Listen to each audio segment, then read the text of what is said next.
Hi, I'm Karl Taylor. Welcome to Karl Taylor Education Live.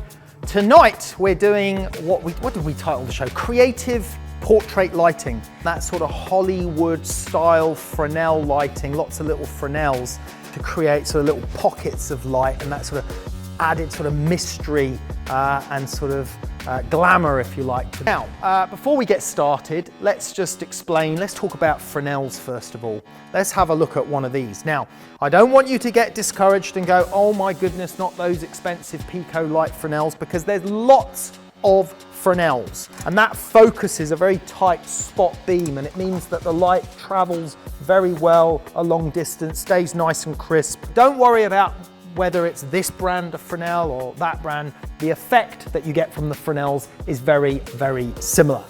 Now, we've got our own movie star tonight because we're welcoming Sophie back. Now, you may remember Sophie's done lots of modeling with us over the years, different tutorials. Remember the classic throwing the paint shots and getting paint all over her and stuff. So she's modeling for us this evening. As usual, Emma is there to take your questions. So if you have any questions, fire them through to Emma and I'll do my best to answer them as we're working along live here tonight. Right, let's kick off. Where's our model? She's over there. Come through, Sophie. Let's get you over here.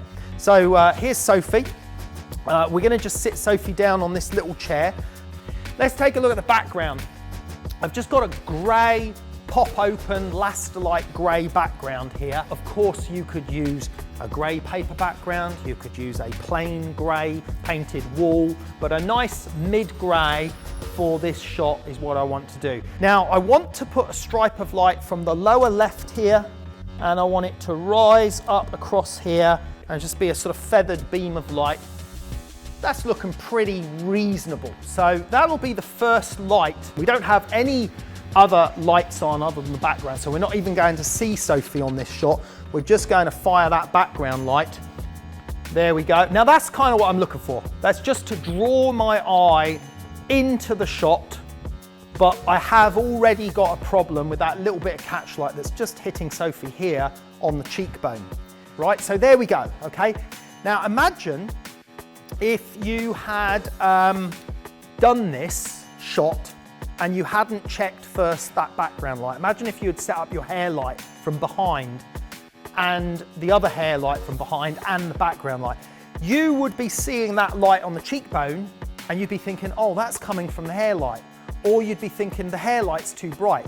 And it would take you a while to figure out where the problem was originating from. Let's move on to our next light, which is going to be a light down this side. We're going to try and grey some light on Sophie's lovely blonde hair, down the side of the neck and onto this shoulder, okay? I'm going to shine it at the side of Sophie. You've not done this live before, have you?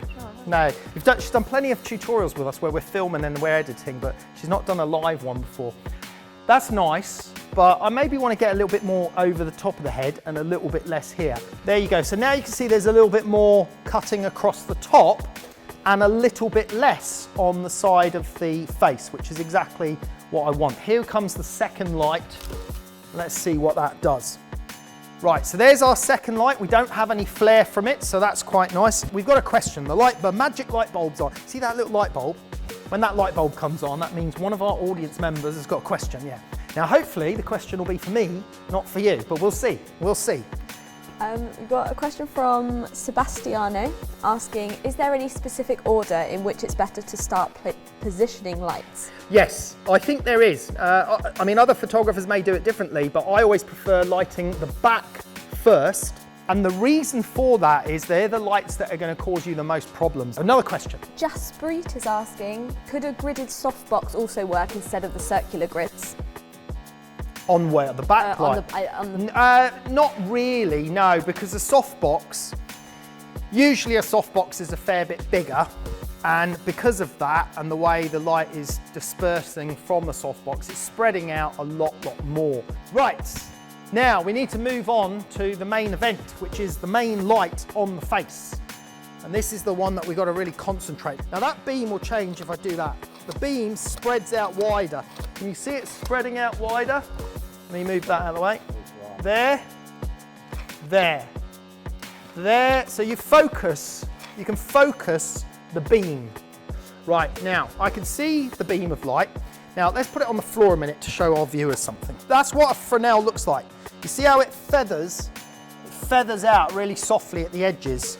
You wouldn't get that with a snoot. You get it with a grid, but the feather wouldn't be quite as smooth as that. Now as I change the beam, you see how the spread changes. So we're using it in that sort of very focused in position. And we're going to take a test shot, a little bit of a smile now, darling. That's it, lovely. Let's have a look at the test shot. There we go. Now it's a little bit strong just on the top part of the face. So now in black and white, I've made the light brighter. There you go. Now you see that works for black and white, but it does not work for color. So look, that's the flash firing each one. You might not even be able to see it. Hopefully you can see it. There you go. That's every one of those lights has got a flash tube in it. That's how studio lights work. If you're not familiar with that, head into the portrait section on our website and watch the first 15 chapters on lighting theory. It teaches everything you need to know about lighting. You just want to graze a little bit onto the shoulder and a little bit across the edge of the chest, just there. But I've got to be careful because I don't want to light in these shadows. Let's just line that up. This is going to hit the shoulder just down there. Look at that lovely light just come in on the shoulder there. Now that's added that Hollywood drama to the shot. You see, this is how your contrast ratios change quite dramatically. When you add light somewhere, it kind of changes things elsewhere. So there's that sort of thing to think about, is whether we might need to brighten this light or reposition this light. Got a question there. Kevin's asking, would this lighting work on a fuller figure model?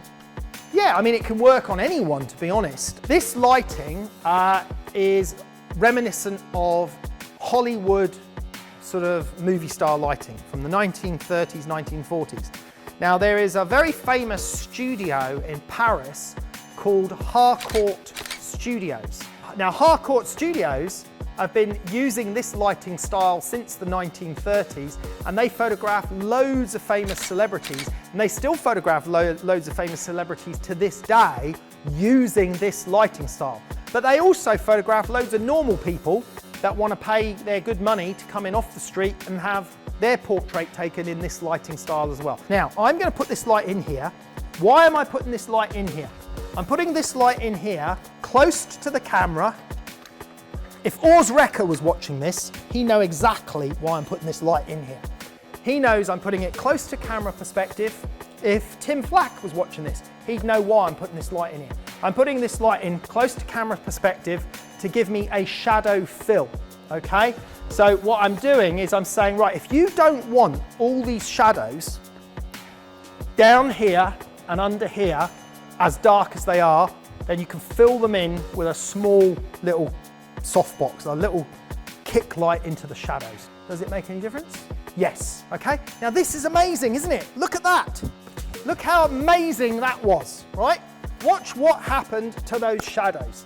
Let's jump back to there. Deep, dark, strong shadows. Now slightly lighter shadows. Perfect. Right, question time.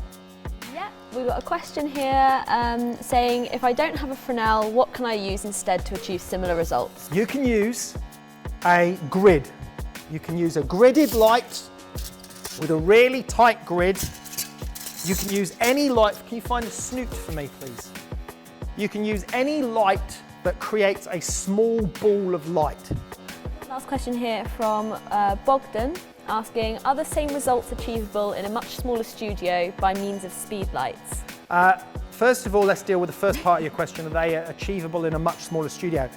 In fact, they're actually easier to achieve in a smaller studio for this type of lighting.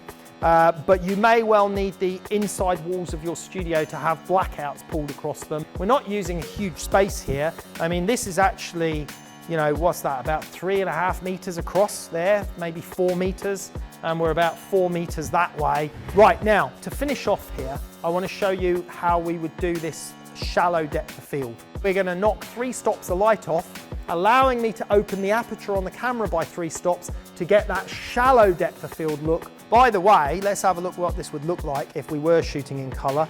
Let's go back to the color correction. I took the saturation right out. So there's our color version. And I'd shoot this sort of portrait with the color knocked back, but we're going for this glamour of sort of Hollywood style. So we're sticking in black and white.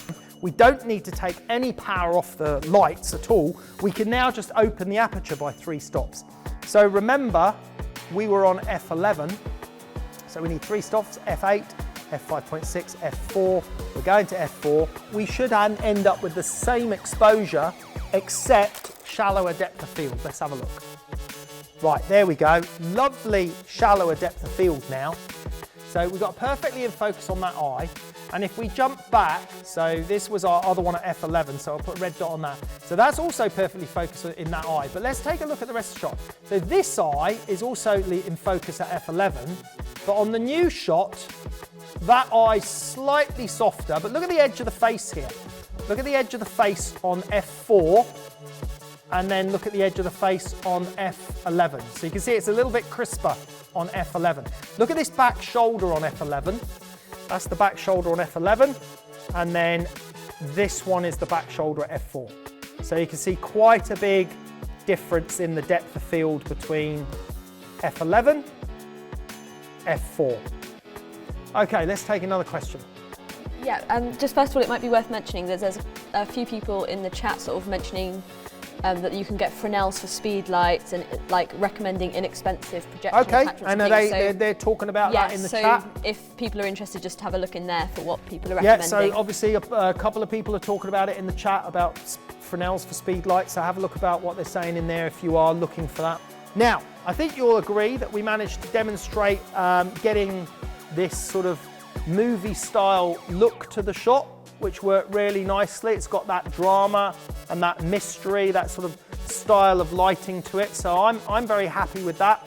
And hopefully all those little tips about the fill light and all the other extras that we threw in there as well. Good. Right, we're going to say goodbye to everyone now, Sophie. Do you want to wave bye? Right, thanks for tuning in. We'll see you on the next live show. This has been Karl Taylor Education Live. Hope you enjoyed it.